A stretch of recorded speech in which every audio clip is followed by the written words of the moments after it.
દોસ્તો જય સરદાર. આજે એક વિશેષ વિડીયો બનાવી મને ખૂબ જ જરૂરી લાગી રહી છે, ખાસ કરીને આવા નફરત ભર્યા વાતાવરણમાં અને સત્તાધીશો જ્યારે તાનાશાહ બની રહ્યા છે ત્યારે આપણે યોદ્ધાઓએ આ ઇતિહાસ ખરેખર જાણવો જોઈએ અને ગમે તેવા ચમરબંધી સામે પણ ડર્યા વગર બહાર નીકળવું જ પડે. તો આવો આપણે આજે એક એવી વ્યક્તિ, એવા યોદ્ધા વિશે વાત કરીએ. આઝાદીની લડત પછી, આઝાદી બાદ જવાહરલાલ નહેરુનો સૂર્ય 16 કળાએ ખીલ્યો હતો અને આવા સમયે ગુજરાતીઓને થઈ રહેલા અન્યાય સામે ન્યાયની મસાલ લઈને નીકળવું એ કોઈ નાની સૂની વાત ન કહેવાય. જન આંદોલનોના પ્રણેતા અને ગુજરાતના નિષ્પૃહ રાજકારણી એટલે ઇન્દુલાલ યાજ્ઞિક 1903માં 11 વર્ષની ઉંમરે જ્ઞાતિની સભામાં અંગ્રેજીમાં વ્યાખ્યાન આપીને તેમણે તેમની પ્રતિભાનો ચમકારો દર્શાવ્યો હતો. મુંબઈમાં પ્લેગ ફેલાતો અટકાવવાની જાહેર સેવા દરમિયાન તેમના પિતા કનૈયાલાલે એમનો જાન ગુમાવ્યો ત્યારે તેઓ ફક્ત 11 વર્ષના હતા. સ્વપ્રયાસથી અંગ્રેજી શીખેલા માતા અને કાકાના સાનિધ્યમાં એમણે શિક્ષણમાં ઉત્તરોત્તર પ્રગતિ સાધી. ભણવામાં હોશિયાર ફર્સ્ટ ક્લાસ જ આવે એટલે સ્કોલરશિપ તો મળે જ. સ્કોલરશિપથી ભણીને 14 વર્ષે મેટ્રિક પાસ કરી. મુંબઈની સેન્ટ ઝેવિયર્સ કોલેજમાં 1910માં બીએ થયા. ફરી સ્કોલરશિપનો આધાર લીધો અને 1912માં કાયદાના સ્નાતક બન્યા. કારકિર્દીની શરૂઆત 1913માં મુંબઈ સમાચારમાં પત્રકાર તરીકે જોડાઈને કરી. થોડો સમય વકીલાત કરી પણ જીવડો પત્રકારત્વનો એટલે એમાં રસ ન પડ્યો. 1914માં શરૂ થયેલા હિન્દુસ્તાન દૈનિકમાં ગાંધીજીના આગમનને આવકારતો અગ્રલેખ લખ્યો અને એઓ લાઇમલાઇટમાં આવ્યા. યંગ ઇન્ડિયા, નવજીવન અને સત્ય માસિકો એમણે શરૂ કર્યા જે 1919માં ગાંધીજીને સમર્પિત કરી દીધા. સાચે જ કલમ તેમનું અમોઘ શસ્ત્ર હતું. પ્રથમ વિશ્વયુદ્ધ 1914 થી 18 દરમિયાન થયું ત્યારે પત્રકાર તરીકે મેસોપોટેમિયાનો પ્રવાસ એમણે ખેડ્યો. 1922માં ધર્મયુગ માસિક શરૂ કર્યું અને 1924 થી 28 હિન્દુસ્તાન દૈનિક પત્ર ચલાવ્યું. 1941-42માં નૂતન ગુજરાત સામાયિકનું તંત્રી પદ શોભાવ્યું. પત્રકાર તરીકેની તેમની કારકિર્દી નિર્ભીકતા અને સ્પષ્ટભાષિતાની કાયમી છાપ વ્યક્ત કરતી હતી. ઇન્દુલાલ યાજ્ઞિકનું દેશની આઝાદીમાં પણ મહત્વનું યોગદાન હતું. જીવનમાં ક્યારેય અન્યાય ન સહન કરવાની તેમની આ જે માનસિકતા, એના લીધે હંમેશા હર સંમેશ એમને સંઘર્ષ કરવો પડતો અને એક યોદ્ધાની માફક લડત લડતા. હોમ રૂલની ચળવળ હેઠળ તેઓ ગાંધીજીના વ્યક્તિત્વથી ખૂબ જ પ્રભાવિત થયા અને કોંગ્રેસમાં જોડાયા. 1917માં ભરૂચની બીજી કેળવણી પરિષદ અને ગોધરાની પહેલી રાજકીય પરિષદ યોજી. તેમાં રાષ્ટ્રીય કેળવણી માટેની સંસ્થા રચવા એક સમિતિ ઊભી કરવામાં આવી અને ગુજરાત વિદ્યાપીઠ જેવી સંસ્થાના એમણે બીજ રોપ્યા. આજે આ ગુજરાત વિદ્યાપીઠની કેવી અવદશા થઈ છે એ આપણી સમક્ષ છે. ખેડા સત્યાગ્રહમાં ઇન્દુ ચાચા ગામડે ગામડે ફર્યા અને 1919ના કાળા કાયદા વિરુદ્ધ થયેલા તોફાનો શાંત પાડવા આપણા અખંડ ભારતના શિલ્પી સરદાર વલ્લભભાઈ સાથે ખભે ખભા મિલાવી ખૂબ જ પ્રવાસ કર્યો. 1920માં ગાંધીજીએ કોંગ્રેસના સભ્યોને 1 કરોડ રેટિયા રૂપિયાનું એલાન આપ્યું ત્યારે તે ફાળો ઉભો કરવાની જવાબદારી એકલલ પંડે સ્વીકારી ઇન્દુ ચાચાએ અને એ જવાબદારીને સફળતાપૂર્વક પાર પાડી. સવિનય કાનૂન ભંગની લડતમાં તેઓ ખૂબ ખુમારીથી લડ્યા. જીવડો કલમનો એટલે પાછા 1925માં પાવાગઢનું પતમ નામની ફિલ્મ પણ બનાવી. પરંતુ મિત્રોની નજરે આ ક્ષેત્ર તેમની શક્તિઓનો વ્યય જ થવાનો હોવાથી મિત્રોએ તેમને વિદેશ મોકલ્યા અને 1930 થી 35ના વર્ષોમાં પ્રારંભે જર્મની અને ત્યાર પછી ઇંગ્લેન્ડમાં ટૂંકો વસવાટ કર્યો. તેઓ મેજિની અને ગેરીબાલ્ડીના જીવનોથી ભારે પ્રભાવિત હતા.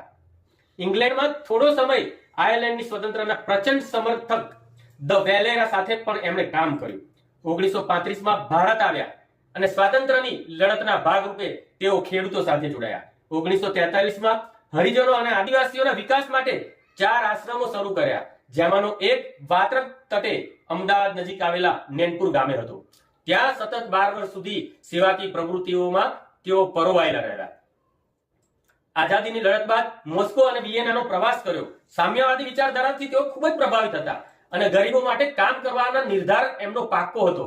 આ સમગ્ર પ્રવૃત્તિઓ દરમિયાન ગાંધી વિચાર પણ તેમને પ્રભાવિત કરતો રહ્યો. જાહેર જીવનમાં નિડરતાથી રહેવું, જે કાર્ય હાથ પર લીધું તે કાર્યમાં નિષ્ઠાથી કામ કરવું અને અન્યાય તથા જુલ્મ સાથે બંધ પુકારવું, આ 3 બાબતો તેમનો જીવન મંત્ર હતી. આથી જ જ્યારે દ્વિભાષી મુંબઈ રાજ્યની રચના થઈ ત્યારે ગુજરાતને હળહળતો અન્યાય થયો હતો એવું ગુજરાતના લોકોને લાગ્યું અને એવી માન્યતાને કારણે તેમનો પુણ્ય પ્રકોપ પ્રજ્વલિત થયો અને કોંગ્રેસ સરકાર વિરુદ્ધ મહાગુજરાત આંદોલનના પ્રચંડ સર્વોચ્ચ અને સક્રિય નેતા બનીને ઉભર્યા. ગુજરાતમાં જનતા પરિષદ નામક રાજકીય પક્ષની સ્થાપના કરી. જવાહરલાલ નહેરુનું કરિશ્માઈ નેતૃત્વ જ્યારે ચરમસીમાએ હતું ત્યારે તેમની વિરુદ્ધ સફળ સમાંતર સભા યોજીને આ અન્યાય બાબતે ગુજરાતના લોક મિજાજનો પરિચય કરાવ્યો. જનતા કર્ફ્યુ નામનું અમોલ શસ્ત્ર એમણે પ્રયોજ્યું અને ગુજરાતની પ્રજાના લોક લાડીલા चाचा इंदु चाचा बना. लेकिन एक रिक्वेस्ट करता हूं मैं आज आपको, हमारा YouTube चैनल डिमोनेटाइज कर दिया सरकार के इशारे पे, क्योंकि लोकतंत्र के लिए हम लड़ रहे थे और हमने YouTube में ईवीएम के खिलाफ जो हम मूवमेंट कर रहे थे उसकी वीडियो रखी थी. YouTube को भी पता चलना चाहिए कि ऐसे जो फाइटर लड़ रहे देश के लिए, लोकतंत्र के लिए, तो उसको ये चैनल लाखों लोग सब्सक्राइब करेंगे. दोस्तों, यदि आपने हमारा चैनल सब्सक्राइब नहीं किया है तो ये चैनल सत्याग्रह अतुल पटेल सब्सक्राइब कीजिए और YouTube को जवाब दीजिए. आगे दोस्तों ये वीडियो पूरी देख लो. जनताનો અવાજ બનીને કેન્દ્ર સરકારને તેનો નિર્ણય બદલવાની ફરજ પાડી.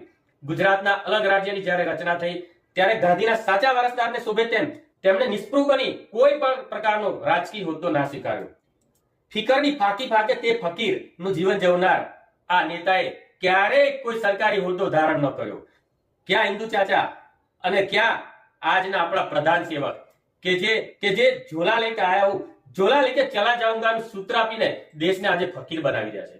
સ્વાભિમાની અને ખમીરવંતી આ નેતા અન્યાય સામે આતશ બનીને ત્રાટકતા તેમજ મોટા મોટા ચમરબંધી સામે પણ નમતું ના જોતા.